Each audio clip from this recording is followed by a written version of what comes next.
Good morning. Welcome to Speech Talk Live, episode number 37. My name is Jay Oza, and I have, as usual, Julie Wu Finkelstein joining us today. And we may have somebody else joining later on, but for now, it's just me and Julie, the old reliable. Uh, my name is Jay Oza. I am the host of this show, and I am based out of Hazlitt, New Jersey, which is close to New York City, about 50 miles from New York City. and I kind of do three things. I have my consulting company, which right now I've kind of not taken on any new clients as I'm trying to finish this book that I'm working on that is related to what we do here, which is on public speaking. And the good news is, thanks to Julie's feedback, I'm pretty close to getting my second draft done. Depending on how it goes this weekend, I should have it done by. I don't want to make promises. You know how the books are. When you make promises, you can never deliver. So, but I'm hoping I can make a real good progress this weekend and get the second draft completed by this weekend. And once the second draft is completed, I can, have a wider distribution. The third thing that I do also is I mentor this Coursera course, Introduction to Public Speaking. I've been doing this now for close to 2 years now, and I think Julie's been doing it for more than a year now. So those are the three things that I work on. The other thing I also do is something that I've started is I also coach people when it comes to public speaking. So these are some of the things that I do. And this program, Speech Talk Live, is sort of part of Julie and I to provide service to the Coursera community and probably a wider community, since we do post it on YouTube. Because as a mentor, we have a limited amount of time. We can't help students individually. So we do this program as a way to answer questions, turn it into segments, and kind of get people to think about speaking on a daily basis, because this is something we do on a daily basis. And we do cover quite a bit of material here. So as usual, the program, after my welcoming speech here, I'll have Julie do a quick intro. And then what we'll do is we do a 3-minute segment, which is sort of like a freestyle where you pick any topic and talk for 3 minutes, roughly 3 minutes. I don't think we enforce the time limit that much, but try to do it in 3. And the purpose is to get people to be more interested in knowing more about what you're talking about, or want to have a conversation about the topic that you're discussing or talking about. Then after that, we have 3 segments today, as usual. The first segment is something that I've been thinking about, and I think Julie's also been thinking about this when it comes to performing. And I want to just kind of have a discussion. I have a video that I'm using for this discussion about what is the difference between performance versus acting. And when people say, well, I can't act, so we're going to have a discussion on that topic. And I would like Julie's feedback on that, what she thinks of it.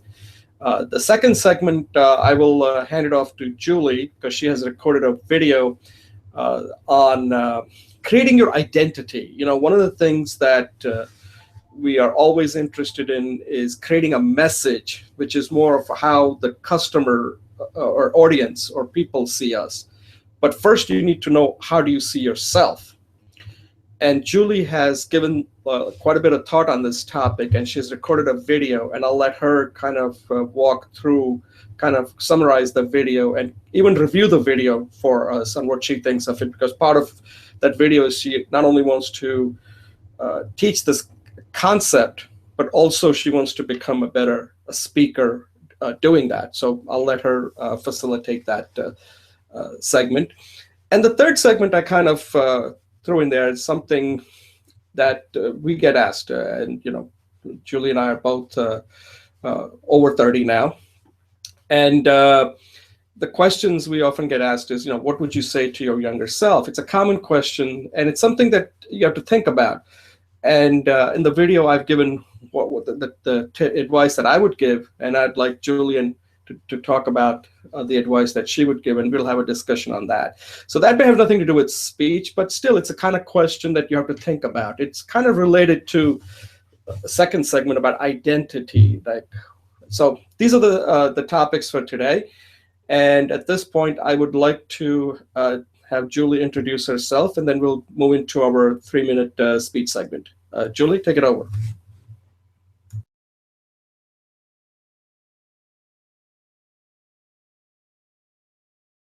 You're still muted. Thanks, Jay. Sunny outside in Stanford. I'm looking forward to our program discussion. I always get such a jolt of energy out of it. My purpose today is to sit in the place where I like to share with everybody ways to unleash energy and to live a powerful life. One of the ways to do that is connect with the body and mind, which is part of the mind aspect this week on the identity, which I'll go into more. In addition, I run 4 community workshops. They're all online, so you can join me anytime, anywhere in the world. I have a stretch on Thursday mornings, which is the book I'm writing. On Wednesday, we have a discussion group and a collaboration on manifesting our life, empowering our life. On Thursday, I'm creating a quiet time where people can do work silently together. I'm calling it the parallel act. And then Saturday mornings, I have a reading and discussion where we read and discuss our success. So thank you. That's me. Wow, you stay pretty busy. Okay, so that's great. So I'm going to take a brief pause, and then we'll move into our 3-minute segment.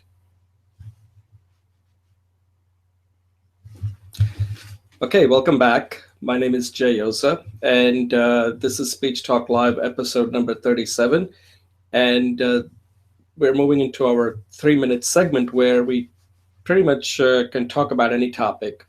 It's a free speaking session where you get to practice like if you had an opportunity to meet somebody and you wanted to talk about something. So I will pick a topic that's kind of current. I tend to pick topics that are somewhat politically related since I have an interest in politics and since politics is all around us. And it's a question that, so here's an example of this, the kind of question that I'm asking myself, that if I was in a topic, typically I don't get into political discussion. So that's why this is perfect, so that I can kind of do it in the 3-minute segment, because you know how it is, that there are certain topics you don't broach. But I'm assuming that these are topics you'll be discussing with somebody who is mature and is interested in understanding my point of view. So that's the context here. So the question is, the question that you keep hearing about it is that there's a lot of anger out there, that people are voting because they're very angry.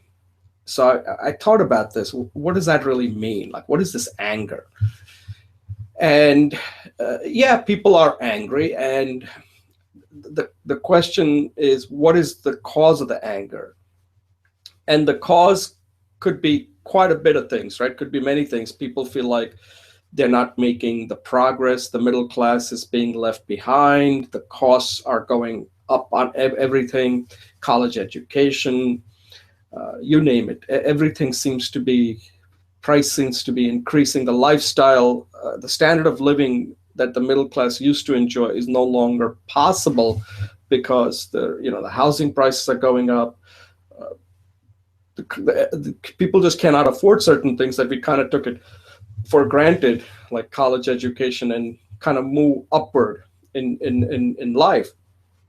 And that's causing the anger. But I think there is something even more fundamental than that. And before I go into the fundamental, and what that does is when people get angry, they tend to lash out. And one of the things that Donald Trump has done so well is that he tapped into some anger that people had. But when people get angry, they need to find scapegoats. So that famous line comes to mind. If you ever remember that movie, I'm sure Julie probably knows this movie quite well. Saturday Night Fever. Julie, do you remember that movie, Saturday Night Fever with John Travolta? And in that movie, there was this particular scene where there was a dance competition, and John Travolta and his girlfriend, they ended up was picked as the winner.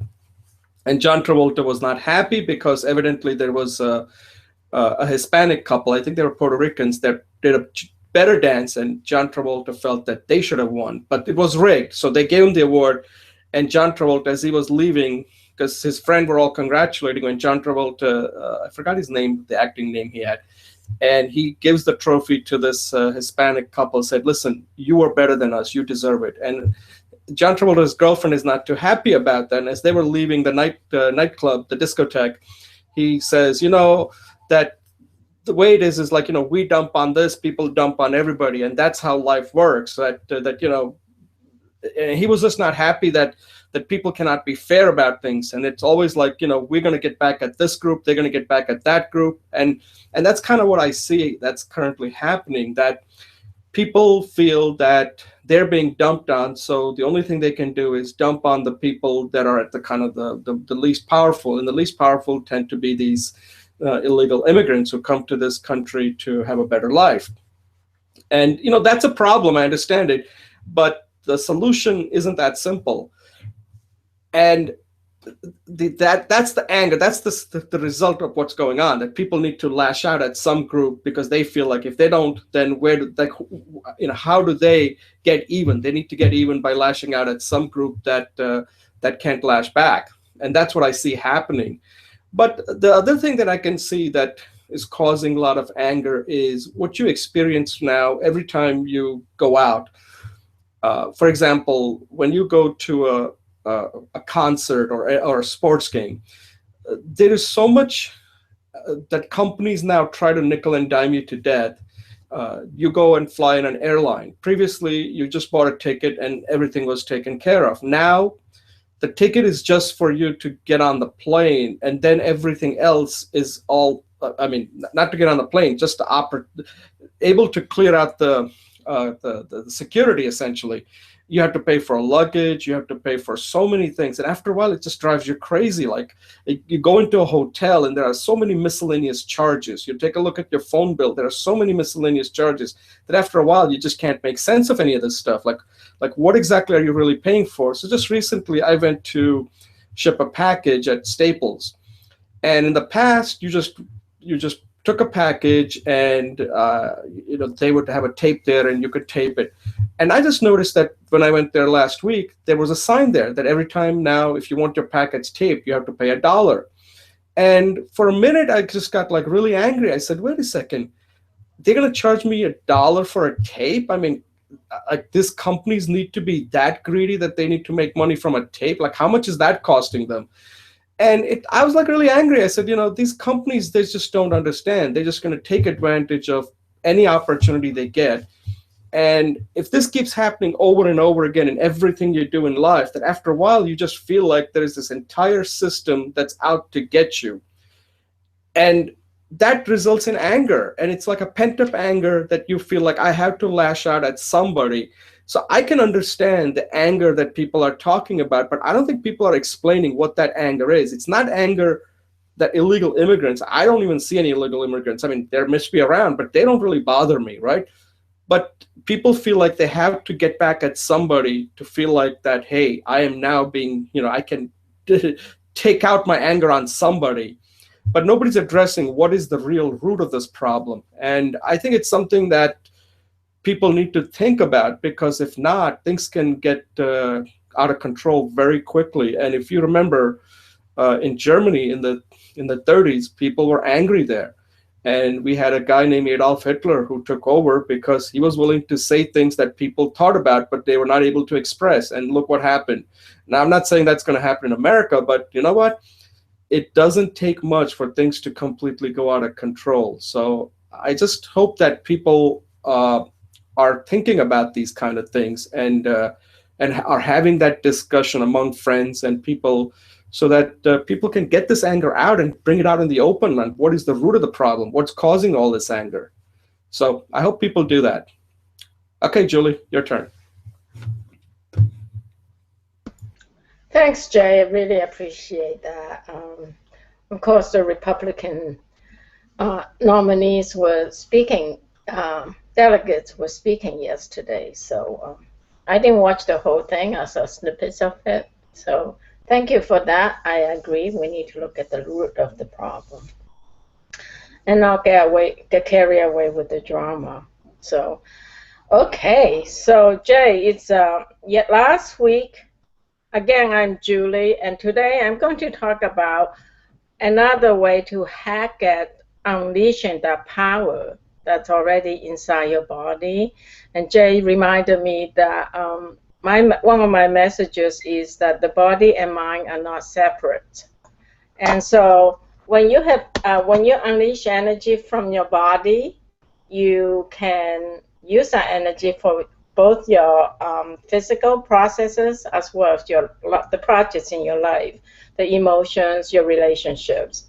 So last week we did the tennis ball and the golf ball technique. Do you remember that, Jay? Today, I'm going to take Jay's suggestion and say, you can do this. He suggested I say when you can do this. So you can do this when you wake up. This is a very powerful energy process. I'm calling it the frog. I think it's a great time to before the shower, and then or even do it in the shower. Some people saying you can dance the frog, or when you're having coffee. Also, once you start doing physically, you can also do a mentally visualization. So is there a way for me to share an image? Do you know, Jay? Maybe I can just see if I can paste it in here. Control B. No. Okay. So I can't hear you, Jay. You're muted. We may have to test that out separately. I don't know how to do it right now. Okay. So one day we'll just have a session to try out like PowerPoint and all these other things. Yeah, maybe next Wednesday. Yeah, sounds good. So when you can just imagine the frog. When you look at a frog, and Jay, please feel free and jump in. When you see the frog sitting, where do you think the power is? Do you see where the frog's power is? Oh, when the frog is sitting? Or jumping? Where do you see? Legs or thighs? Yeah, they have tremendous thighs, right? Yeah. But in order to power the thighs, you have to have the hips and the stomach muscles, because that's really what's the thighs could get unhinged if they're not hinged really powerfully in the belly area, right? So, when the frog swims, the frog's leg goes up, out, and push. Is that right? I think it's up, push, come back in. Okay, so if you can imagine doing that, but don't just use your thighs. Imagine your belly's pulling your legs up. You can even do it sitting down now. And then bring it up and then unleash that power and bring it back. Okay, and you can do it actually each side. Can you show that again? I kind of missed it. I'm not able to see your entire body, so I'm not sure exactly what you're doing. Well, just listen. So just take one side of the leg, sit, put your weight on one side of your hip. So imagine your belly is pulling your feet up, and then bring it out, and then push. Bring your feet back to the center. Bring the feet up. So basically you're doing the breaststroke, okay? Can you feel the power? Now you want to feel like when you come up, when you open up, you want to feel like as if though your pelvis is like a butterfly opening up, okay? So, yeah, I'll try to. So you bring your feet up, bring it out, and come out. And then come back in center, And so it's basically the breaststroke. In the morning when you wake up, you can do one leg, the other leg, and then balance them doing two. And you can also do the breaststroke. Since I'm down on time, you can also do the breaststroke, which is bring it up, out, come down, up, out, and come down. So it's really the same motion with your feet. So scoop up the water, right? Flip it out, push out. So when you do that, imagine that someone's not really just pulling your fingertips, but they're opening up your whole chest. Okay. So you can see it's an enlargement, a continuation of what we learned last week. And then at the end, after you do that, do rest, and then just do some seaweed. Imagine your seaweed in the water. And what that does is it balances out all the energy that you unleash so that it's not too jagged anywhere. So that's it. This is called the frog. And you can do one at the bottom or the top, and then finish with the seaweed, and you can do it anytime. First do it physically, then you can do it in your imagination. Thank you. Oh, okay, that was great. So the frog, when the way you're describing is when the frog is in the water doing it, right? Not when it's just jumping outside the water, right? Okay, you're muted. So I was putting myself on time limit. Yeah, so it's swimming. So what it does is it's just like the starfish, right? Because it opens yourself up from the center out, but it's dynamic, it's a movement. So if you look at the frog, it's being a starfish, but it's doing it continuously. So it's a continuation of that theme of expansion, but also contraction, because when you take a basketball, when you contract it, it gives the power to bounce up, right? So the contraction is gathering the energy to release it. So it's really a continuation of the starfish. We can call it the dynamic starfish. All right, sounds good. So the motion is like what you're saying, that if you're doing a breaststroke in the water, that's how you're supposed to move your leg. That's the motion. Okay. You're muted again. Okay. Yes. Thank you. Okay, got it. Okay, we'll take a break and move to our first segment. Okay, thanks a lot, Julie. That was good. I'm learning a lot. I can't wait to see you put all these videos together, all these different poses. At some point, just do one pose, a video for one pose, one video for another pose, video for a third pose, and then combine all of them. I think that'll be very, very powerful.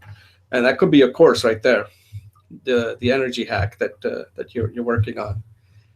Okay, so at this point, we're going to take a break, a pause, and then come back and do our first segment.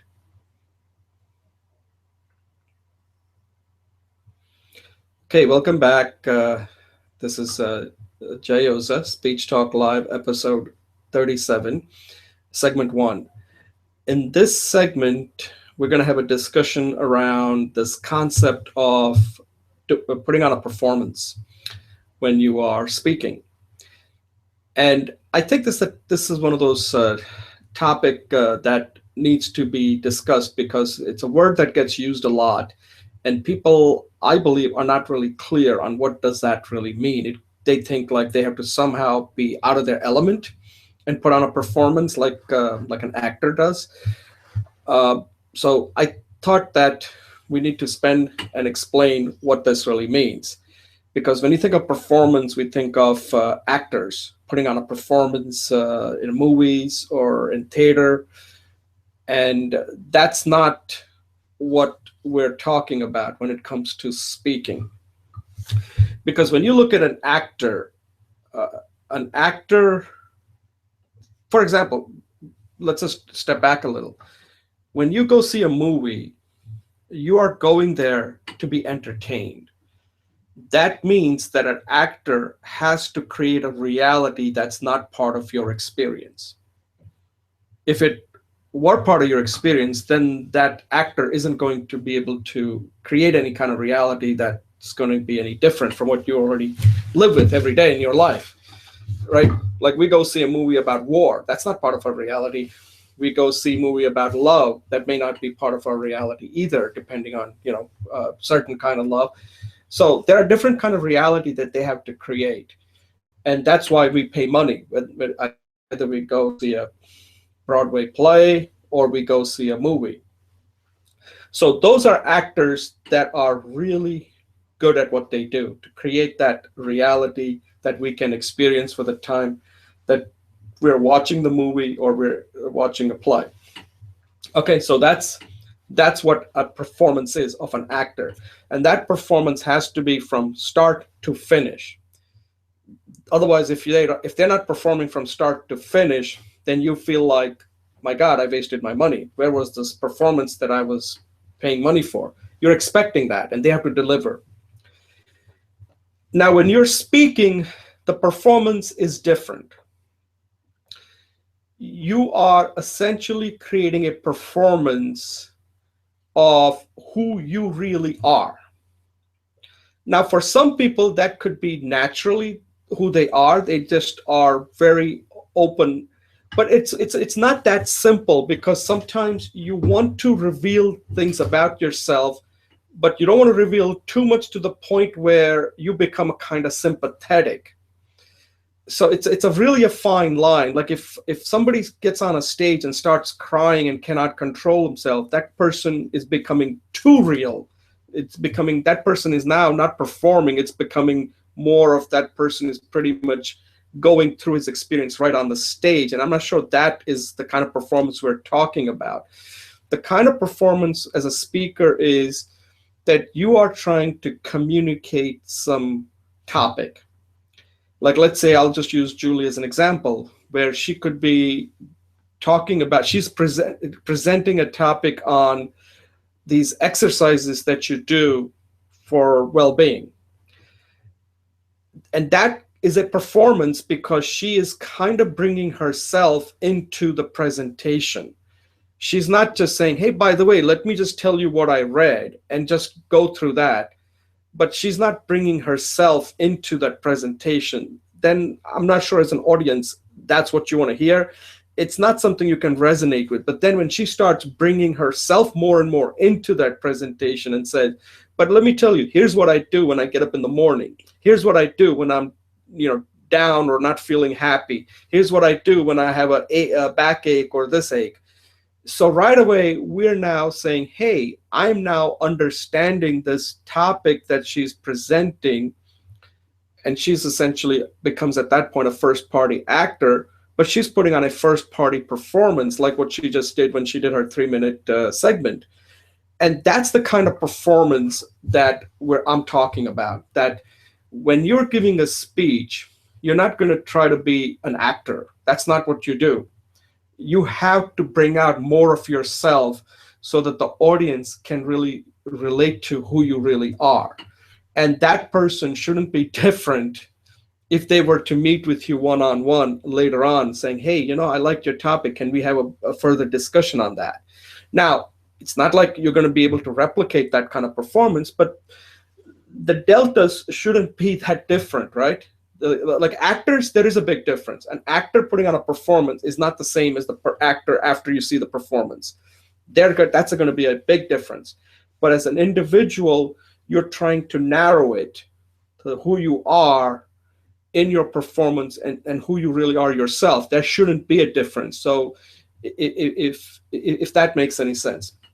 So I think it's important to understand that when you're performing, what exactly are you trying to do? You're trying to become more real to your audience. Now, that sounds kind of simple, but it's not that simple, because a lot of people do not want to expose themselves. They rather just talk about a topic, but they don't want to bring themselves into the topic. And some of them are not willing to go there. And when they don't go there, the presentation is just not that powerful, at least from my opinion.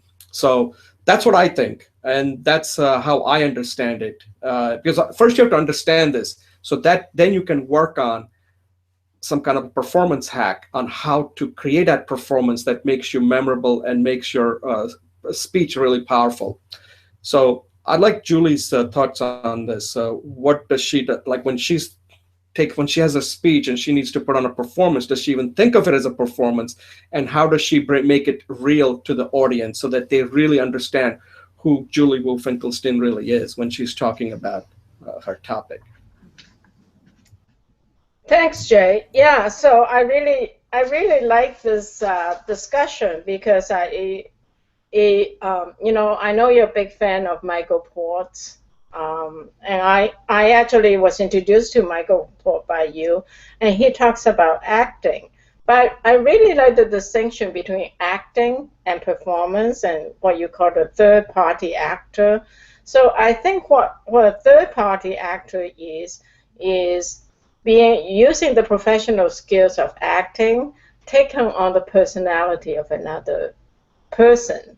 A first performance actor is to stay authentically within themselves, but there are certain performance techniques that helps us to become a little bigger than our everyday lives, who we are in everyday bigger than life.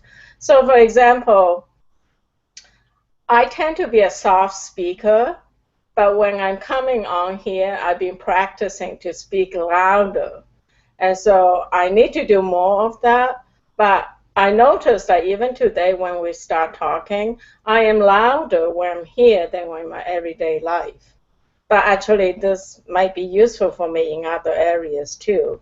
So in a first person acting, I think there's still the performance aspects relates to like gesture, voice, tone, pitch, pause, body movement, eye contact, showing excitement and enthusiasm or depression, the emotions.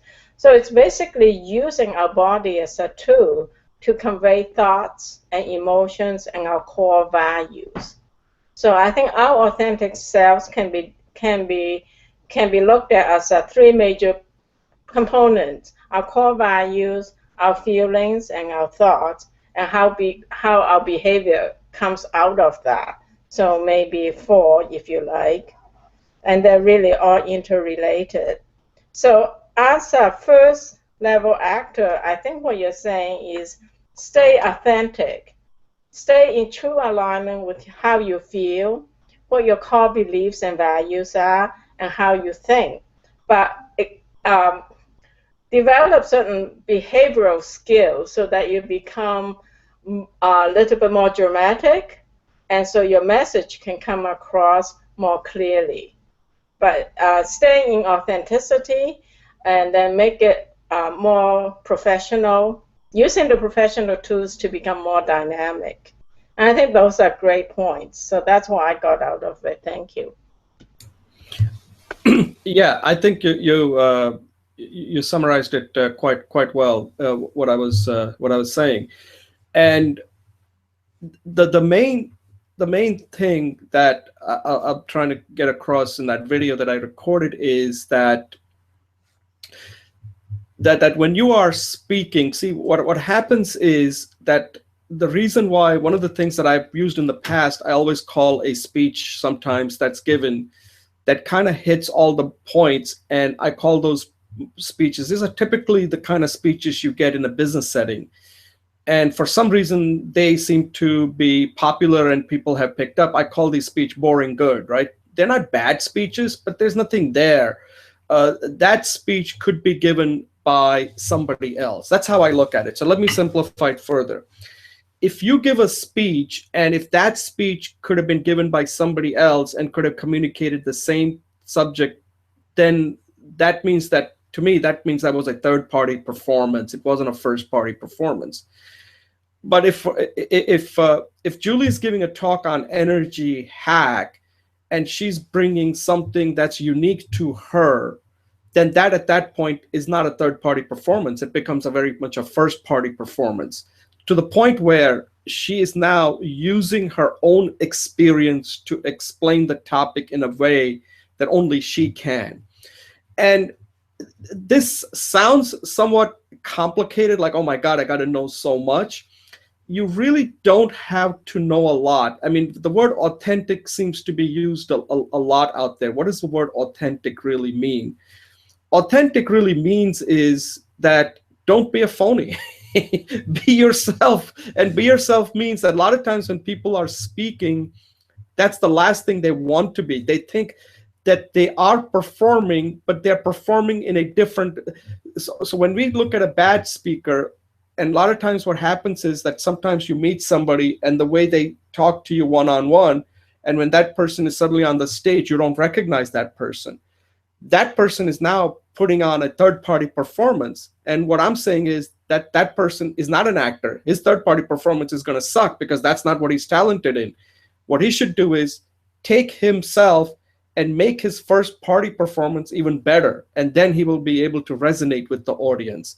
And that's a lot of times is the mistake. And I think it could be because a lot of these people have never been taught properly what performing in front of an audience really means, that they think they have to be somehow different than who they are. And I think in business, you see this all the time where executives, when you see them, and it also happens in politics, you always get comments like, oh, so-and-so politician is great one-on-one, but when you put him in when he's giving a speech, it's like he's totally a stiff.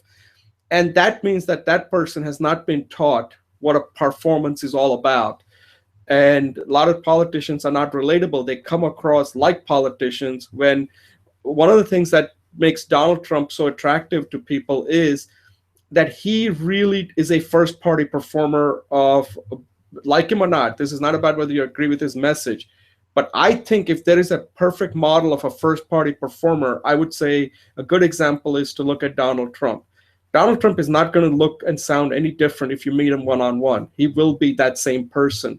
And he's been able to take that and put it into his political performance. And people have been able to really resonate with what he's, or who he is. They don't even know what he stands for about any of the policies. I don't think he has any policies on anything, but it works. So what my point is that if you're a first party performer, audience really resonate with being a first party performer. They really get what you're saying. They understand you. And they think they know you. And that was my whole point of this, that business leaders should start doing that. That's something that, we can coach if you're in that situation where you have to give a speech, that you need to come across as a first party performer. And typically by de facto, what happens is that when business people are giving a speech, they immediately take on a third party performer mode. And that's not what they're good at. And the speech usually sucks. Julie, any closing thoughts? I think this is very creative and really powerful. I think I made a picture of it. So I think there's a lot of potential in this speech. So thank you. Yeah, I can't hear you. Do you want to comment on it because you have a lot of business background? And do you agree with what I just said, that a lot of times when business people are giving a speech, right? And topic is usually a third, and that's another thing which we didn't. This could get expanded. There is a first party actor, first party performance, and a first party topic, right? And what happens is that business people are talking about a topic which is not about them. It's about something else. It's about business, and immediately because the topic is a third party topic, they immediately take on the third party performance role. This is something I'm just kind of making up on the fly as we are talking. And I think that makes business people so aloof when they're giving their presentation, that because the topic isn't something they deal with, they don't bring their they don't take their business personally. They take it as like something that's happening to somebody else. Like, oh, the today our profit was down. It's almost like a third party, like things just start happening. It's not personal, like, oh my God, we are in trouble, our profit went down. It's almost like something is happening that's external to them.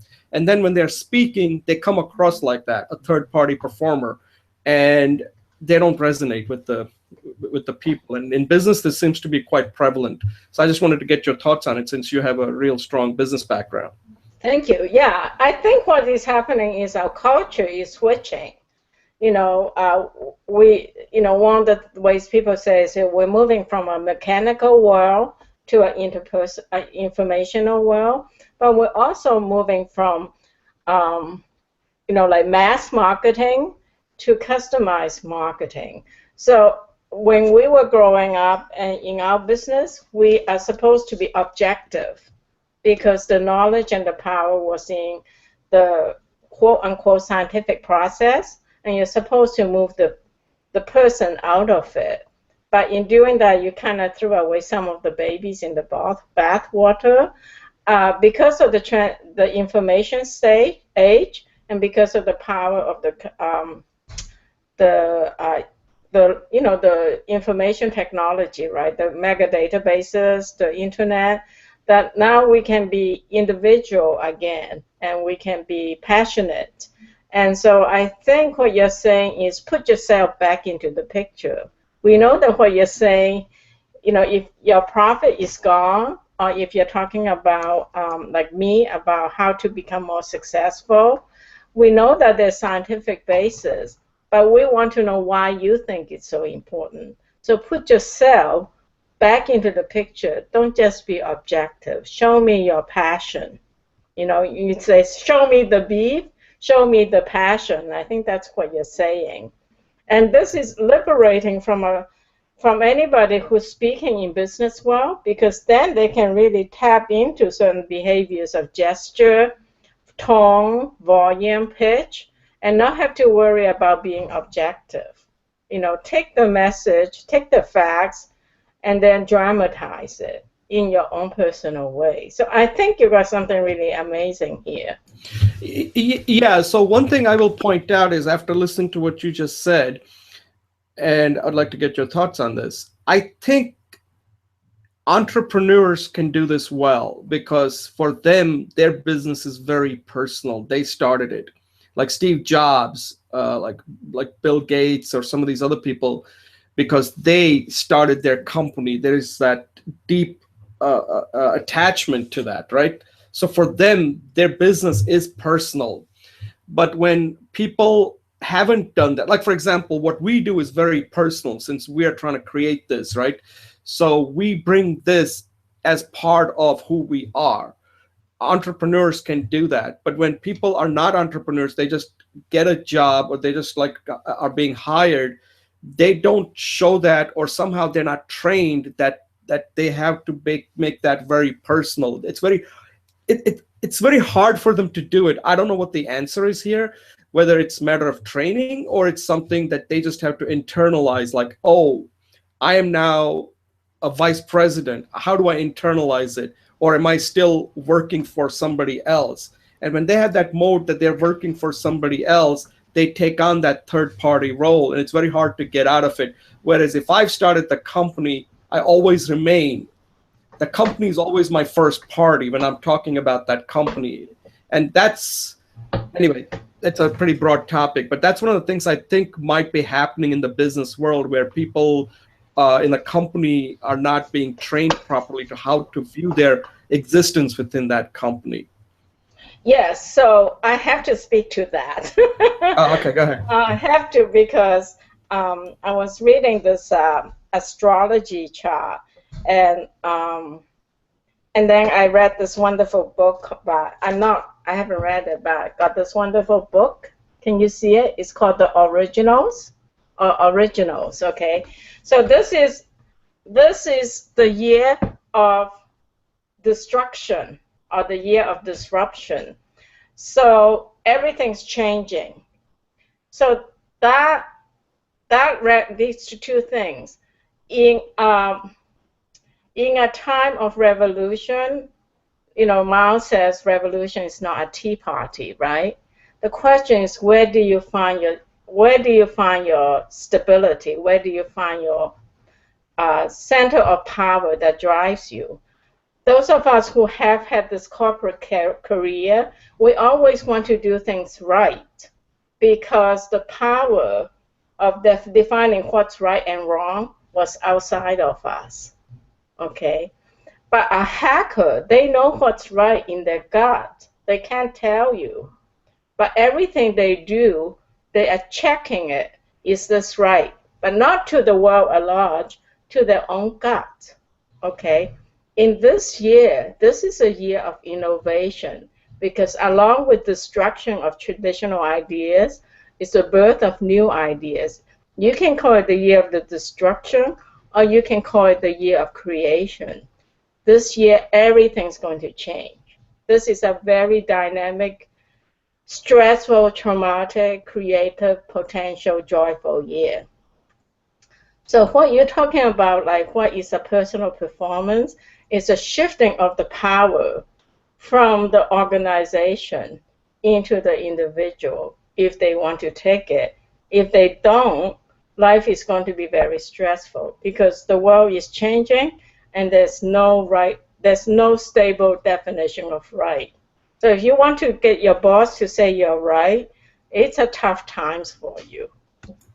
Yeah, to finish this out, I'll point out to one more thing. There is this book that I read a while back. It's by a professor from Dartmouth. He's quite famous. He's like ranked in the top 10, I believe, as a thought leader for businesses. His name is Vijay Govindarajan. I don't know if that name makes any sense to you. And he wrote this book called The Other Side of Mountain or something like that. And the whole book's premise is that in a company, they're always talking about innovation, right? That all companies, they all give a nice lip service to innovation, but it's very difficult to really innovate. And a lot of it has to do with the culture that innovation. So most companies are geared for performance, right? They have to execute. That's how they're measured, for performance. This is a different kind of performance we're talking about. This is performance with metrics on how the Wall Street views your performance, right? Are you delivering the numbers? And at the same time, they all are worried, the CEOs, that our company is not innovating. And one of the things is that innovators' language is different. When people are innovating, their language is different than when people are performing. When people are performing, it becomes more of a third-party thing. When people are innovating, it becomes much more personal. And that language has a lot to do with, I mean, I don't know, I may be going beyond my ability to talk intelligently here, but sometimes the language can tell you more about the culture that exists within a company or within a house or within any entity, on how they talk in a particular, the language, the way they talk can tell you what their culture is.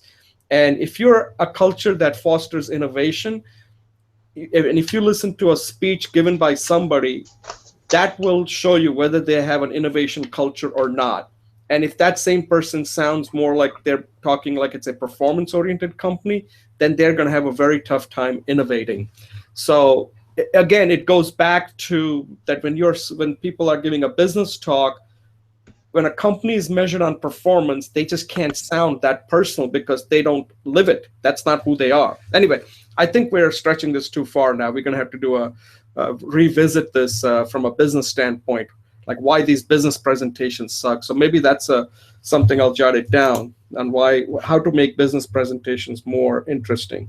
Okay, so we'll close out this segment and we'll move on to our next segment. So thank you. Welcome back. My name is Jay Oza, and this is Speech Talk Live, episode number 37.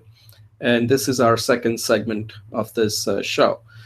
And in this segment, Julie Wu Finkelstein will facilitate it. And she has recorded this video of this concept that she's trying to bring forth, or she's trying to develop, I should say. So she's kind of iterating at this point. She's iterating, and she's released this pretty fast. So she's a really entrepreneurial, she's using her entrepreneurial mindset with her speech. She views her speech as her product. So this is her iterate fast, release often mode here. And the video that she's released, she's talking about it's a very interesting topic she's talking about, that we all want to create a message for others. And I think what Julie's trying to, and I'll let Julie take over in a little while, is that before you can do that, before you can try to convince the people on how to view you, you need to first spend that time to understand who you really are. Because if you don't know who you are, then there can't be that gap between, so if I know who I am, and if I ask Julie, based on what you know about me, who am I? There shouldn't be that difference. If there is a lot of sunshine between that, then there's some real gap here. There shouldn't be that kind of a gap. So what Julie's trying to do is that if you want others to see you in a particular way, then first you got to know what that is so that you can create a messaging around it so that you narrow that gap, or there is no gap between who you are and how other people view you. So at least that's what I think Julie's trying to do. I'll let Julie take over and explain her concept of identity hack that she's talking about. And then also she can talk about the speech that she's recorded, since this is part of her product, on what she thinks of it and what she needs to do to improve it. And then I'll give her my feedback. All right, Julie, take over. Okay, thanks, Jay. I think what would you? I'd like to do two little segments instead of the whole thing all at once. Would you like me to do the quality of the speech first, or do the content first, and then I'll get your feedback, and then I'll do the next piece? Okay, so why don't we first just do do the content, and then I'll come back and give you my feedback on the content.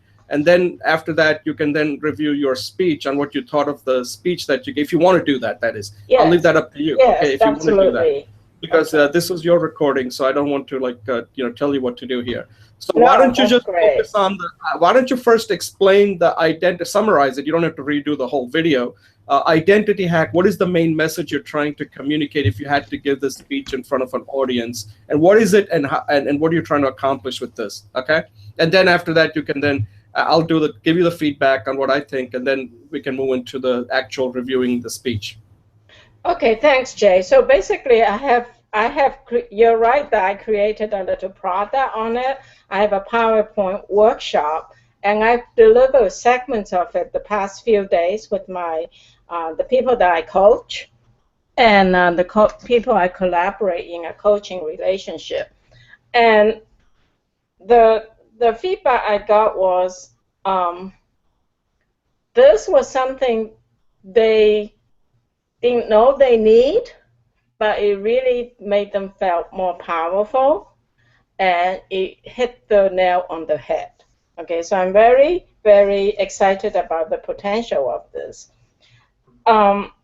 So if you watch the speech, you will know that what I said is that we all have a sense of who we are, and we take the sense of who we are and we relate to our world. Okay, and for convenience, I said there's three different worlds.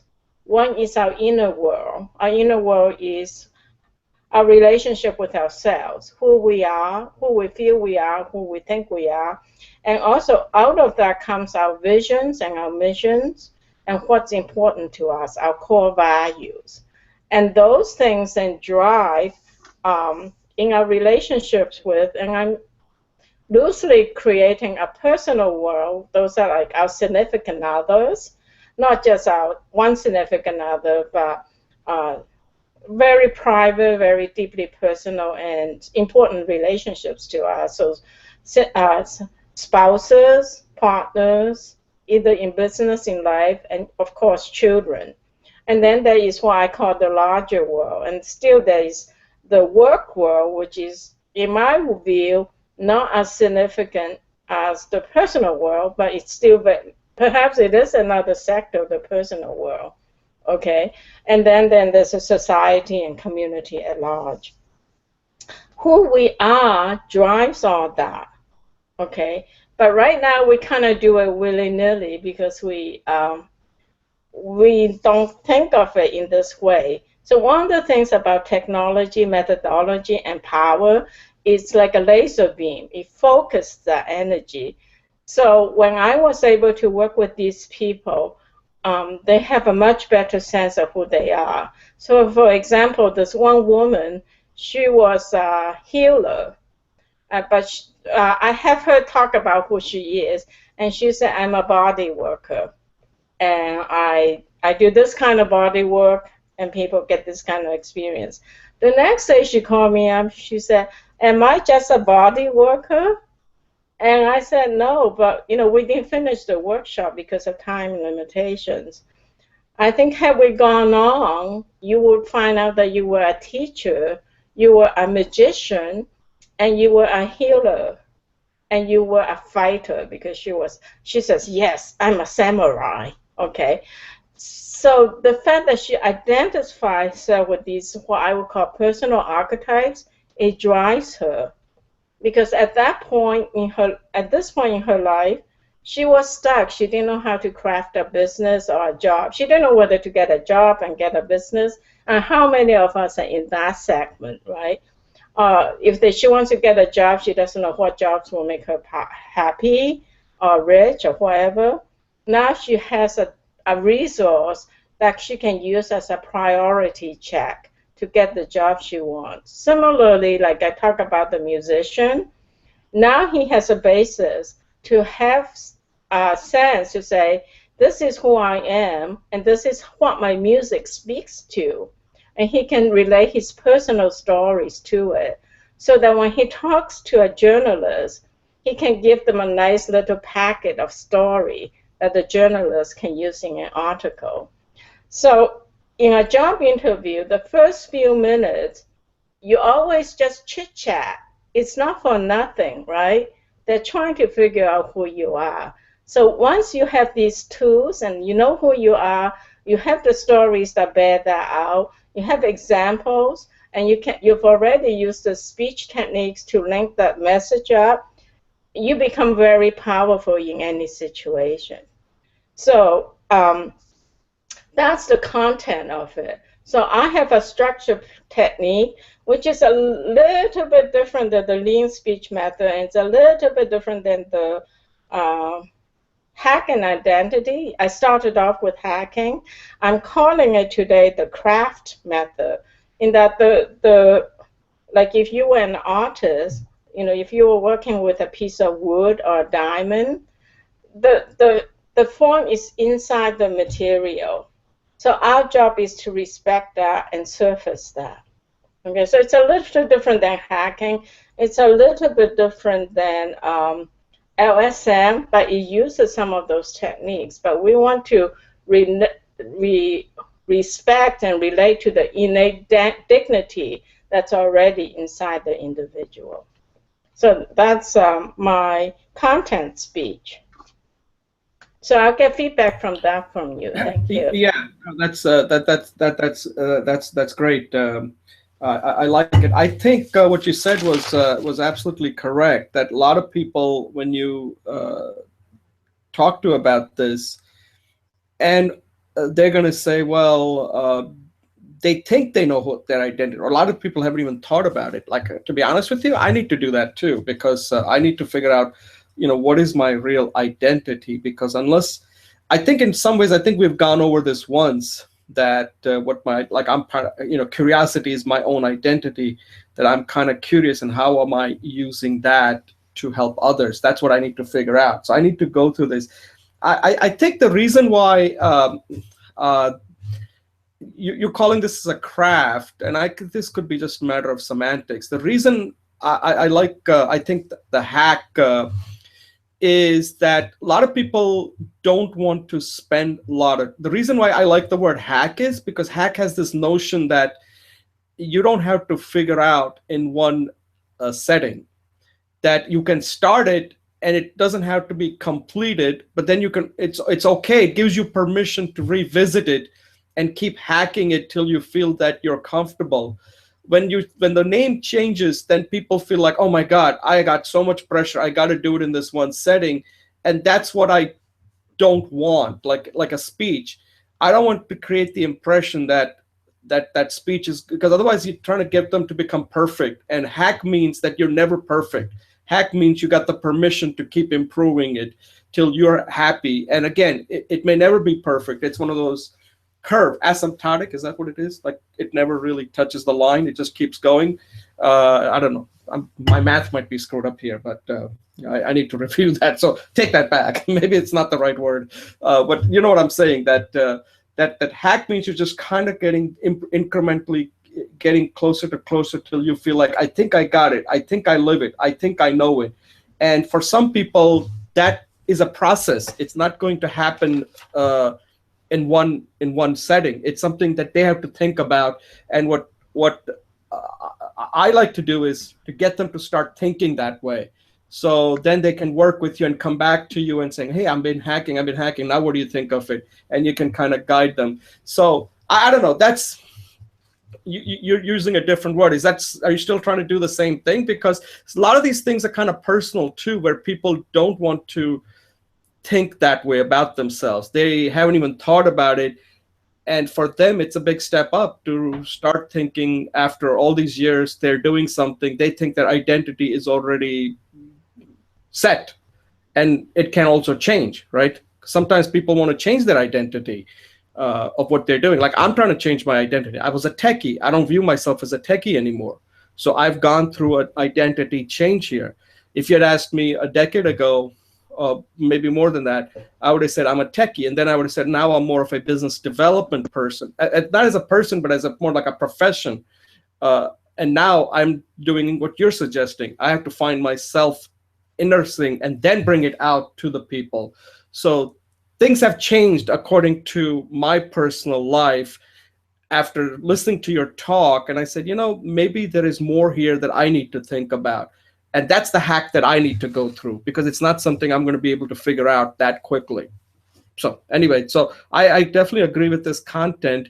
The point that I want to make here is that this is a difficult topic, by the way, that some of the method that you talked about, like using the color paper, I think that's a method that I think should be a separate, I don't know if I'm talking about the speech here or not, but that should be a separate method on how to use that. I'd like to know how you're bringing that. It's a separate method. Excuse me. It's a separate method. It was just an example of how you find an aspect of yourself. In this case, I wasn't very clear on that.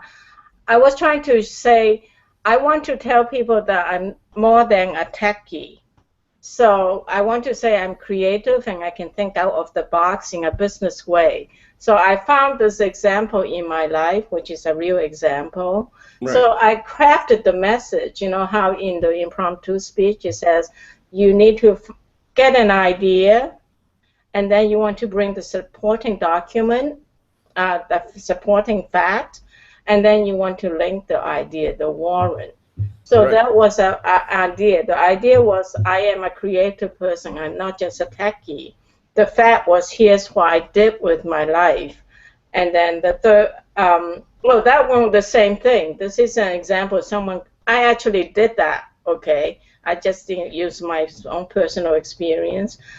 And then I will link it to say, because I can do something like this that wasn't in any book, it was actually, it shows that I can think outside the box and solve a business problem. Okay, so this is a technique. It's a parallel creativity technique, and it's by this anthropologist called Edward de Bono. I don't know if you know him or not. I think I have one of his book. I have heard of his name. He's well known in this field. He did this yellow hat, green hat. I basically took that idea and I implemented it in one of my workshops. Right. So I think I'll go into this more when we get to the speech part.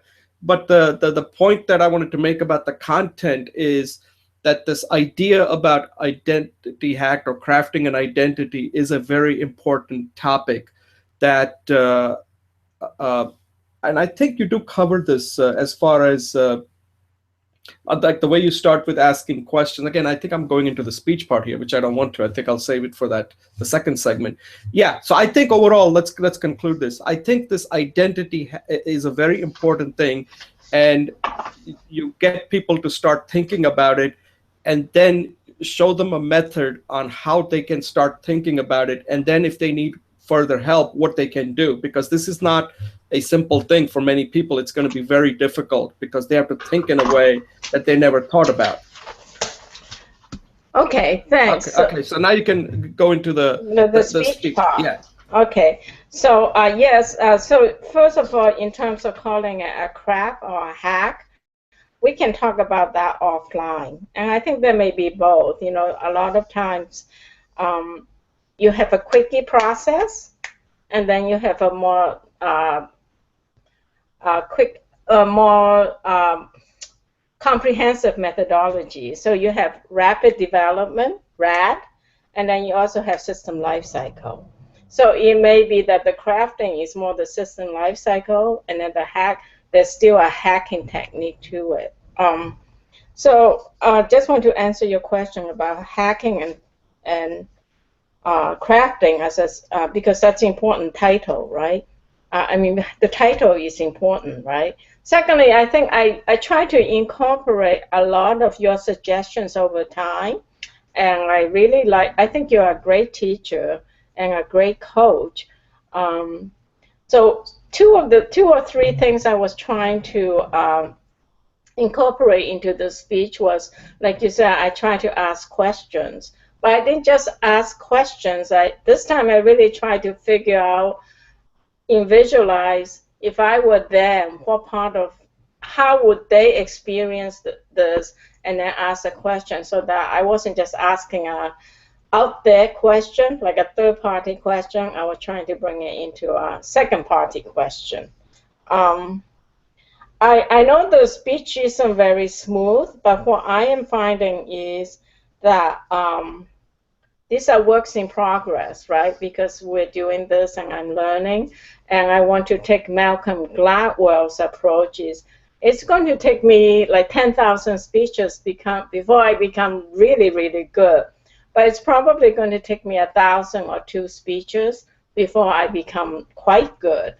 And so I'm willing to take Brene Brown's idea of be vulnerable, and just share where I'm at instead of waiting till I'm perfect, which goes on to your idea of iterate, release, and let my performance and your feedback continue to refine my work instead of trying to do it in the dark by myself. So I'm leveraging on your idea, on your feedback, and growing quicker on that. My speech, I think the contents were too much because it was a hack, stuff came in, and I think there was still enough structure, you got the idea, but it was too dynamic. I was moving around too much. And I think part of it was settled into that's my style, but part of it is cleaning that up. So maybe I can be dynamic and then pause so people can sink it in. But I understand that one of the things is I'm moving around too much. So I think the good point here is I ask questions. I ask realistic questions other people can sympathize with. And the work in progress is better organization, which is just practicing more, even on this speech. And the motion, the performance aspect is contain the movement somehow. So I'll give you 3 ideas of mine that you can comment on. Yeah. Okay. So let me ask you a question first. When you did this speech, this was your second version, was that correct? Yes. Yes. Okay. So there was never a third version, right? No, because I had planned to do the third version. Okay, no, that's fine. That's fine. I just want to make sure I got the right one. Okay, because I don't know if I got the right one. Actually, in my mind, I did it many times. But right. So let me just say this: if this was like one of the things I talk about in the speech hack is that there's this free speaking part, right? Did you have an outline when you did this speech? Was there an outline that you were using? Yes. Okay, you had an outline, right? Yes. Okay. I'll show you my outline. It's on the wall. Okay. I don't know if you can see it or not, but I borrowed that from you too. Oh, okay. No, that's good. That's good. So you had an outline.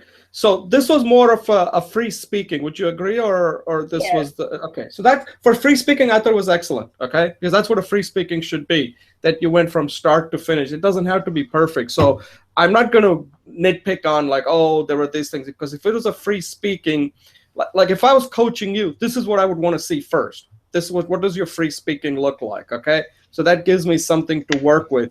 And in free speaking, what I'm looking for is there have to be certain things in that speech. It doesn't, like I said, the main thing is you got the whole thing done from the beginning to the end based on the outline. Now you have this, then you have something to improve on. Some of the things that I think you did really well is you let yourself loose a lot, which was good, about love and all that. The way you were doing that, I thought was very effective, and that's something you want to include if you want to. If this were to be like some recording you want to put on YouTube as a way to really explain this topic, that part was very effective. The part that I think the opening I thought was good, but I think it could have been made better, because this is a difficult topic for many people. And the first question is just a simple question, like, do you know who you are? And just elaborate. The one thing I would add is that elaborate on it, because it's not that simple.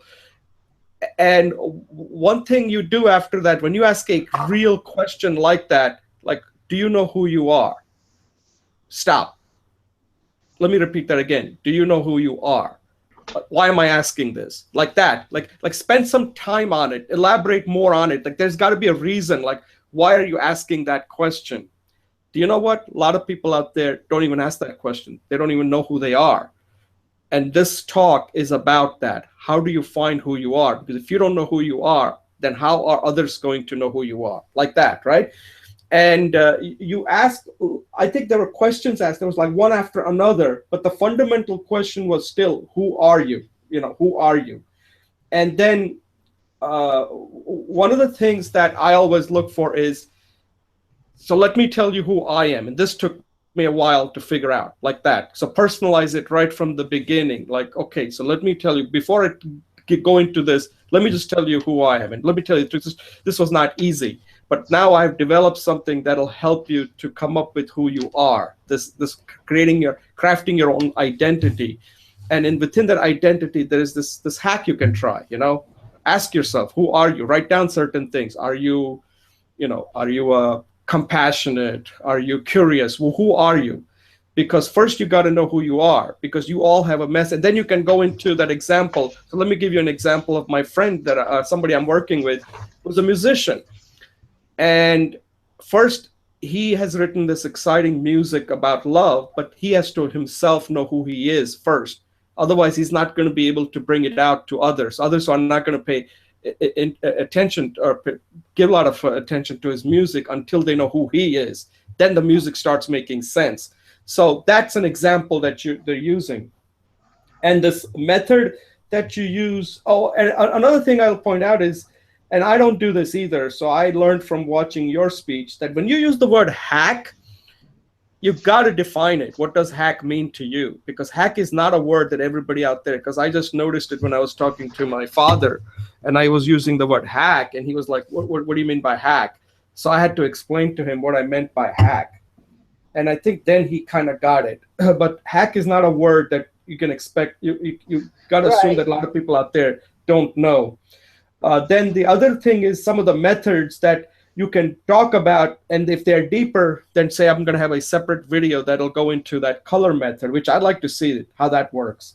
Yeah, the color method isn't really part of the speech. It's really a separate speech. Right. But that you can take it out and bring it into a separate speech altogether, saying, by the way, here's the method that you can use. That's a separate speech altogether. That's what I wanted to point out. That when you bring up something like that, you have to ask yourself, is this helping me, or is this kind of muddling the message? And you can mention it and say, and by the way, there is another video out there, reference it, that goes into this in more detail. Then it's okay, I think. Then it's okay.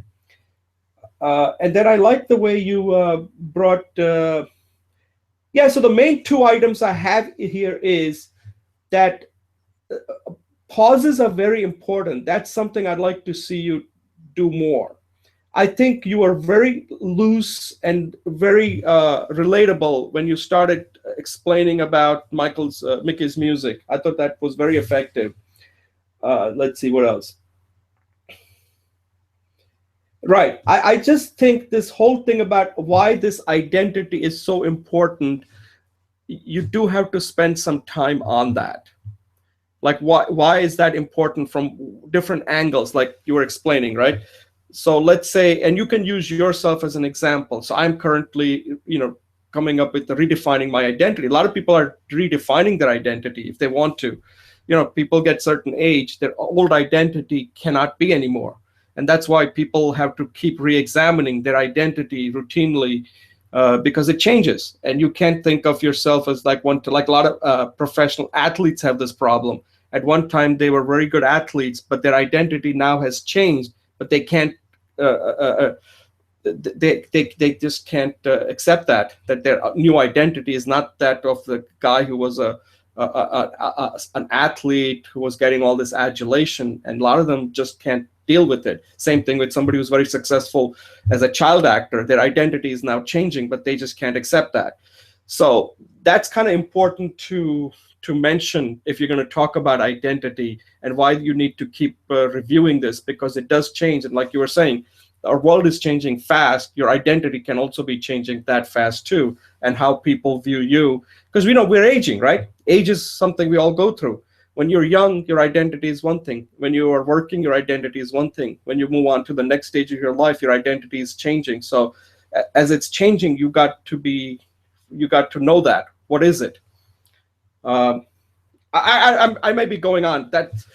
That's not necessarily the speech, but I think this is a very difficult topic, because a lot of people need to understand what exactly do you mean by that? What is this identity? And if you can show that, we go through life from when you're a teenager, when you're in college, when you start work, then you reach mid-age, marriage, et cetera, et cetera. At each point, your identity is probably changing, and some of people don't even realize it. And then when they go out in the real world, people wondering like why people are not reacting the way I want them to, because you haven't thought about this yourself. I don't know, maybe I'm going on too long here. So if you can add more pauses and elaboration, I think that'll make this speech better than what it is right now. With any specific question you had, I don't know if I addressed all of that. As far as your gestures and all that, they didn't seem to be anything that affected my understanding the topic. I like sometimes, I like the way you used your voice and kind of took risks in this free speaking. And I think that was very effective. I think the main thing that I would point out in your speaking that you want to watch, I think the questioning part, I think you're very close of getting it. I just think if you add a pause there, and sometimes just slow it down, because sometimes you go from one thought to another thought without giving me an opportunity to think about it. And take a break and ask me, so let me repeat again what I said. It's okay to repeat it, because if you think it's important, Julie, then repeat it. If you think you made an important point, but you might have not done a good job, but just don't take that chance and assume that I got it. So this is an important point. Let me repeat this again, because when you do that, it'll make me listen to you more closely. And, take a pause and elaborate. Take a pause and elaborate, because I think if you did that, your speech would improve tremendously, because a lot of times some of the points you make, they go by too fast for me. And and it's not fair to you if I have to go and pick it up on the second viewing, because that's not how people are going to, when they're listening to you, they're going to only get it on the first try. They're not going to be able to go back and, see your video again. So when you're speaking, so there are three things: slow it down, take pauses, and do more elaboration. Those are the three things I would point out. My 60-30-10 rule, right? So slowing it down, I think, would be number one. Pauses would be number two, and elaboration would be number three. And I think if you work on those three, based on what I saw, I think it'll make it much more clearer on the main thing you're trying to say. Because when you go from one thought to another thought, I need to know, like when you're bringing an example, I need to know why you're bringing that example. What are you trying to explain with that example?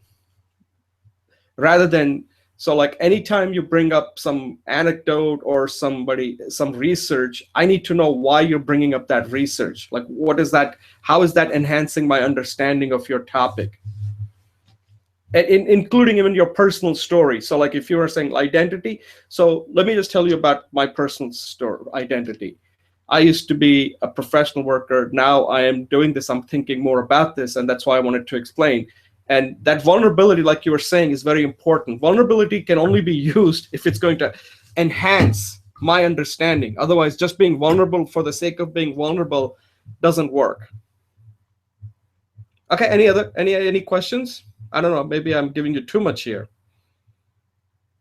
Or maybe I'm talking here to myself on what I should be doing. It was a lot. I will have to watch today's segment, but I got the top three: slow it down, pause, and elaboration.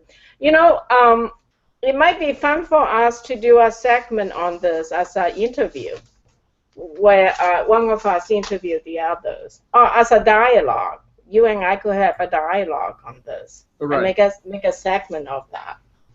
Okay, just a suggestion. Yes, I can just interview you on some of the questions. So you can just tell me some of the questions you want me to work on. Then I can do the follow on from cool. that. That sounds great. Thanks. Okay. So I think any other comments on this, or we close it out? All right, we'll close this one out. So at this point, we'll close out this segment, as we had a pretty lively discussion on this topic of crafting your identity. And I want to thank Julie for recording the video. And this is what Julie just did is kind of what you need to do. When you want to become a good to great speaker, you really have to trust somebody, and also somebody who's doing it. So it's not some person who just says, "Oh, Julie, that was a great speech," and that doesn't help her.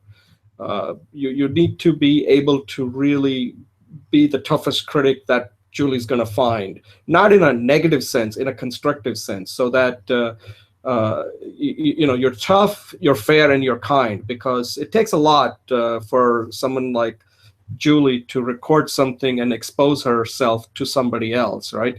So you have to be really understanding that you're doing it with love, to try to make sure that the session with you is really helpful to her, so she can take a lot of this feedback you're giving. And you have to think about the feedback. And sometimes these things come to your mind, but once you have that trust established, then she does not view you as somebody who's trying to bring her down. You're trying to lift her up and saying, listen, and the thing is, you should be challenging somebody, okay? Because this is the point to do it. If you're not challenging here, people outside are not going to do it. They don't care, okay? So we'll close this session out and move on to our next segment. Okay, welcome back. My name is Jay Oza. This is Speech Talk Live, episode number 37, and we're moving on to segment 3. This was a segment that I put together as kind of like a fun segment, rather than talking specifically about speaking. It's about what kind of advice that you would give to your younger self. And I think it's a kind of an important question, because I just personally, I have a son who's a teenager, so I tend to give him this advice. Whether he's looking for it or not, I don't know. But sometimes this is what happens. Since kids don't ask this question, you have to ask it for them. Like, hey, if I was your younger self, this is what I would do. And then you wonder if he takes it. The interesting thing is that I get to spend, if I may use the word, quality time with my son every Sunday when I'm taking him for his trumpet lesson. And each way, it's like half hour. And that half hour, I get his undivided attention, since he's not allowed to bring his cell phone or anything else. He has to listen. And we talk for 30 minutes, and I just pose these type of questions to him and just get him to talk.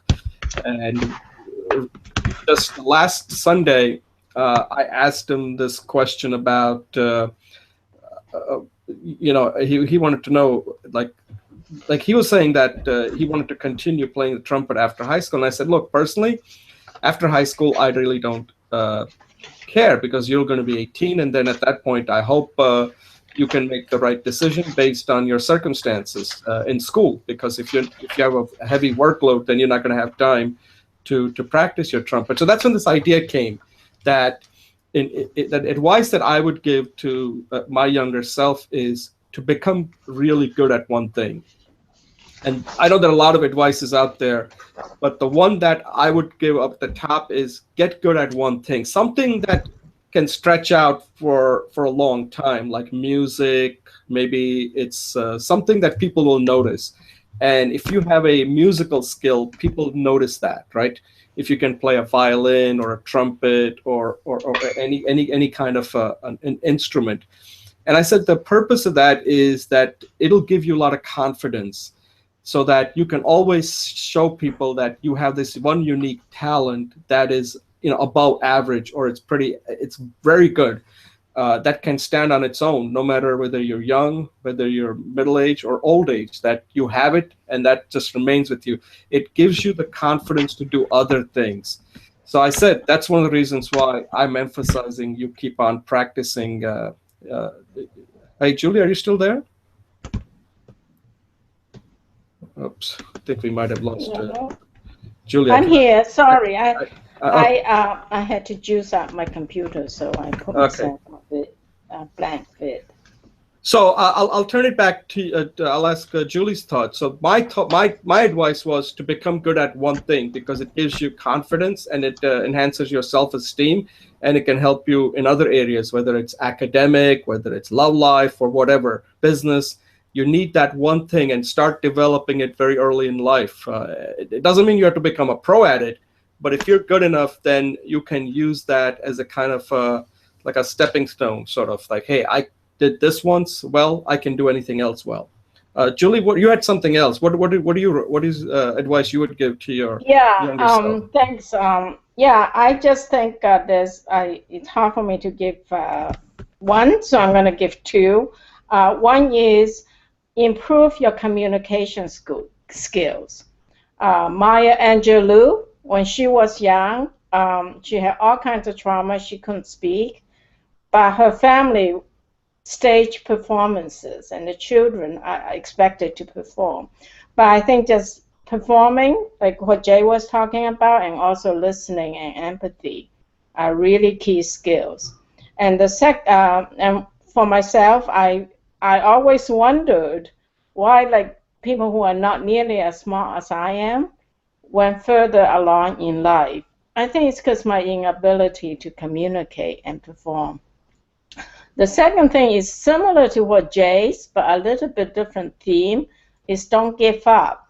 Just do something. Don't even worry if it's the one thing or not the one thing. Do something every day. Don't give up and do something. Thank you. And that is basically the Zen training, is do something every day. Thank you. Yeah, thanks a lot, Julie. I think those are two excellent. Yeah, I limited myself with one, so I had to pick the one on becoming good at one thing. The reason I mean, I agree with you. Communication is something just like, and I think that's something I do include in my book. One of the things that I point out is that communication is something that a lot of parents neglect in their children. I like to find out more about what Maya Angelou did when she was little. But I think that's a good idea, because one of the things I recommend is that some of the questions, because people take their kids out for trumpet lessons like I do with my son, but I don't spend any time with him on trying to improve his communication skills. And so people always think like, wow, that communication skill is so difficult. And I keep telling them it's not as difficult as some of the other things that kids do, such as learning how to play an instrument, learning, participating in sports. And they put so much time doing that, right? The amount of practice and tournaments and this and that. And I said that communication compared to that is pretty easy, but they just don't spend time on that. And later in life, that's the skill that they need the most. And what happens is communication is very tricky, because most of us are functional. And when you're functional, you don't think you need to be extraordinary at it, because, hey, I'm functional. I can hold my own talking to my colleagues, my friends, my teachers, etc. Why do I need to spend more time trying to be better at it? So it's kind of hard for children at a young age, and even adults, by the way, when they're working, to see the importance of it. And that's why communication is one of the most difficult skills to master, because it's not one of those skills that you feel like you need right away, because most of us feel that we're pretty functional and adequate. And then they realize, like, my God, I didn't get that job. What could it be? And they always tend to rationalize on something else. but it always comes down to a communication. Like, I'll give you a perfect example, like Barack Obama. Barack Obama, as a president, does really one thing: speak. I mean, that's his job, really. When you're a leader, your number one job is to speak as often as possible, to talk to as many people as possible. That's the skill we see today, that Barack Obama is a great speaker. But if you go back while he was honing this skill, when he was a college student, when he was a student at Harvard Law, when he was a community organizer, I think his best training was as a community organizer. You have to be a good communicator, because essentially, otherwise, what do you do as a community organizer? But talk, speak a lot, right? Give a lot of speeches. But at that time, that's not what people would have mentioned, that, oh, Barack Obama is a great speaker. One day he's going to be a president. So when you're learning, so as you're learning in life in the beginning, you don't get any credit for that communication is a skill. But when you get to the top, that is the main skill, right? So it's one of those things that's kind of hard to explain when somebody's young or somebody just started their work, why communication skill is so important, that if they don't keep their focus on it, then they may never get to the top. They might just hit a wall, like I did in my career, like Julie, you mentioned, right? So we can both understand what happens when your communication skills are not up to par. But it's one of those things you got to start thinking right away. And a lot of times people don't think of communication skill as that important, because, hey, if you're a techie, you can get a good high-paying job, and then you're asking yourself, well, why do I need to improve my communication skills? Well, you don't. But then you're going to hit a wall somewhere down the line, and then it's going to be too late, and you can't do anything about it. So I appreciate that communication. Yeah, I agree. That's definitely is a good one. But if I had to pick one, so you picked a nice one, Julie. Thanks a lot. So if you don't have any closing thoughts on it before we close out the show. Okay. So let me thank you all for... Great, thank you. Sorry, I just want to say thank you. Yeah, so let me thank Julie Wu Finkelstein, as usual. She brings her A game all the time. I think today she brought her A+ game, if that's even possible. She even amazes me. I don't know. Next time she's going to have to bring her A++ game, if that's it. It's like she's just completely, blowing the roof here. But I really think without her, the show probably would be so boring, me talking all the time. It just wouldn't work. So, and this is another thing you notice, that when you have somebody to interact with, it really starts making you think. So if you're out there wondering, like, hey, I want to get started, hey, just find someone like Julie, that's it. Julie, are you available? Just give her a call, and she can help you out, get your show started. So you can join your show. She's very helpful, and I tell you that's just giving an idea that a lot of people out there are wondering, like, how do I get started? It doesn't take much. Find another person like Julie and just start the show, and you both can benefit immensely. So let me just close this out and say that, you are how you speak, and you control that. You control that, whether it's one-on-one, in a small group, or in front of a large audience. And it's a skill that you got to work on it every day if you want to become an effective, a good to great speaker. And I hope you're working on that, because it's doable by anybody. It just requires to think that way. Okay, good luck, and we'll see you next week. And thank you for watching. Okay. Thanks, Jay. You're going to turn it off, right? Yeah. No, I'll leave this on. I edit this out. Oh. Okay. I edit this out when I record it, the miscellaneous talk, because I need the recording, because then what I do is when I edit it out, I'll clip that part out and I make that unlisted. So if you want to see it, if there's anything we have discussed, well, we always say figure out anything to add, right? And next week. Oh yeah, right. Next week. So what did you want to do next week? Well, are you up to, like, on Wednesday, like either you interview me or we have a dialogue about identity? Because I think you're right. I would like to get your thoughts on that. And right. We can document it, and then I can drive the segment. It'll be segment 2. Yeah. So there's to kind of think more about the show. Some of the things that I had planned, and some of them I did not have planned. It just came up. So one of the things that came up, so let me just start from the order here, and then Okay, cool. Sorry, I didn't know that. So, well, yeah, I'm kind of stepping over what you were just saying there. So one of the things that came up is when I did that thing about and this is something you brought up, and I didn't give a lot of thought to it, but it's something I need to think about it more. That that when I talk about performance, it's actually a little bit broader than that. It's not just see. There's a performance at a three level, right? There's a performance of you as an individual, right? And there is another part of it that also includes the topic. Is that topic a personal topic or not? If you don't make it personal, then that creates a problem, right? And then the third one is the actual, so there's a first party actor, first party topic, and first party performance. So for example, one of the things you had mentioned, I think we were discussing about business, why business speeches are so stale. And they're stale because the topic are not first party topic. It becomes a third party topic. So unless the business people, business leaders or business managers can make that topic into a first party topic and then give a first party performance, then they can really resonate. So I wanted to develop that more. So that's something I took away from the discussion with you. So I just wanted to let you know that's okay. I don't know. You know what? I'm getting a little tired, so let's just go through, remember everything, and then we can. Okay. So we can cut through it later. Yeah, so I'll bring it up the second one. The second one about identity. So what did you want to do? You want to do like a Q&A next Wednesday? Yeah, and then we can use that as a segment, and I will, that'll be segment 2, because clearly you have a lot of great ideas. And I need to think about it, yeah. And I thought that it would be nice for us to do a different format.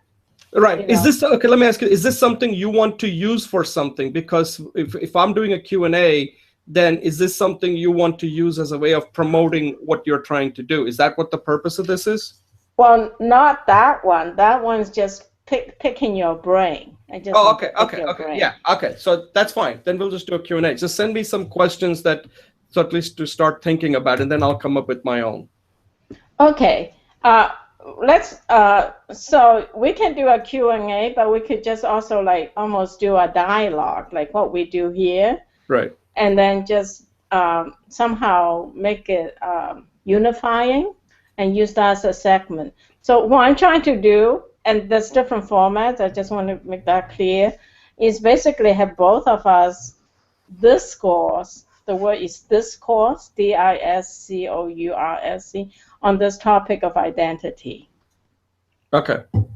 So I can send you some questions if you like, but it doesn't have to be a Q&A. Does that make sense? Yeah, you just want to have a more, you want to flesh it out more, this whole identity, and you want to just like go deep into it more. Is that? Yeah, and just, even if I don't ask you a question, here it is.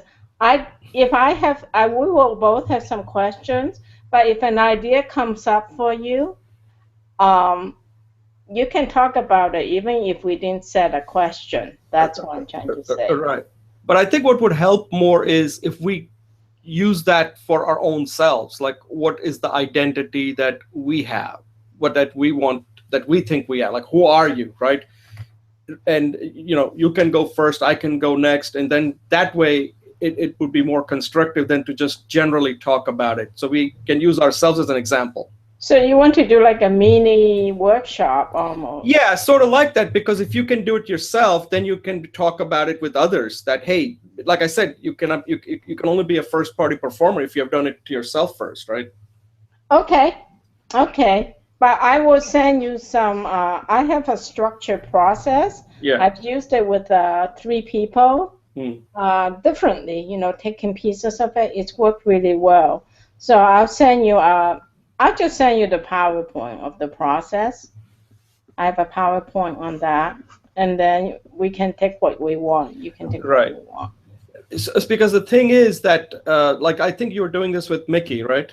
I haven't done it with Mickey yet. Doing it with Mickey this afternoon. Right, because what I was doing, I think, was the next step, and I think what he needs to do is the first step. The first step is what I tried to get into, but at that time I didn't understand it the way you explained it. That these music has come out of his inner feelings, right? Right. But he needs to know who he is as a person, because otherwise, if he doesn't know it, then other people are not going to see it. So I think that's the part that you're working with him on that.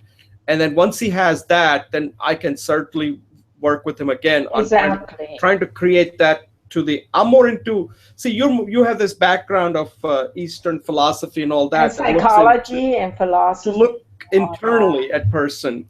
I'm still learning that. I'm more into how other people, how to project who you are to other people. But if you don't know who you are, then it's kind of like a lost cause, right? Because you're giving a false image, and that may not be who you are. They may not perceive that way of who you are. Exactly. So to me, the piece I'm trying to do is I think Mickey knows who he is. There's a lot of integrity in his being, but he's never used words.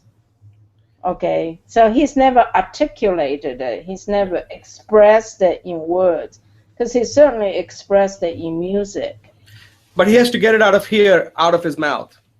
Right. He has to express it in words. Because And then you can take that and use that as a branding. yeah, first he has to describe himself, who he is, and if he cannot do that, then you have to help him think about it that way. Right, Like, right, where is this coming exactly. from? Like, why? Like, it's basically the why question. Like, keep going into why. Like, why did you write about this music? Why at this time? Right. Why at this particular type of thing? Why this genre, etc. And that has to come because he has to be his own. He's a domain expert of himself, right? That's a nice way to put it. Yeah.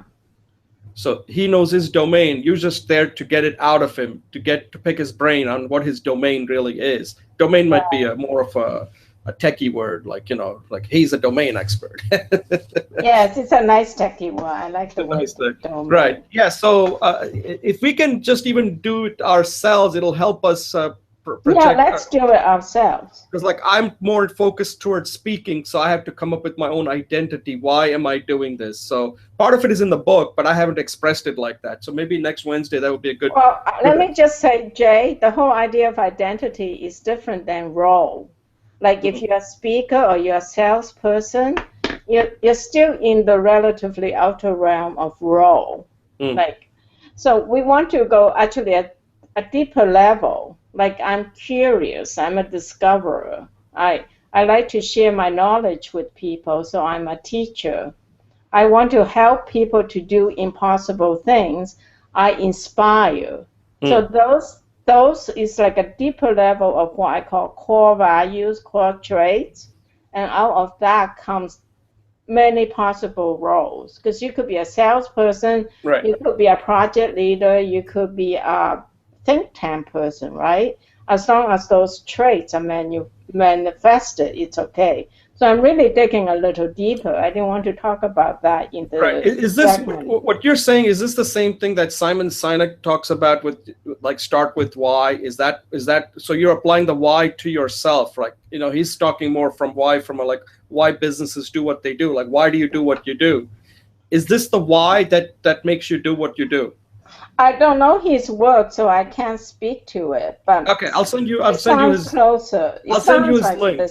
Yeah, because if you mention, like there's some similarity. Right, I'll send you the link and you can take a look at it, because I think what you're saying is that I need to get to your why. Like what makes you tick, that makes you do this. Like it's got to be something within you that, like, for me, why am I doing speaking? What's the purpose behind it? So I think, okay, I know you're tired, so maybe anything else, Julie, before we close this out? No, is there other things you want to talk about? No, my book, like I said, I'm just working on my, I changed some names around after talking to you. I think the name that I'm going to stick to now is, everything is going to have to be called, not all of it, but the book is, I'm leaning towards, good to great speaking. I think it's something we talked about last time.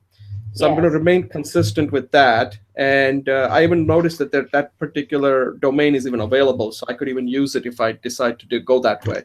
And I'm pretty much hoping to wrap up most of it by this weekend, if I can dedicate a lot of time. So I'm pretty close to getting the second draft done now.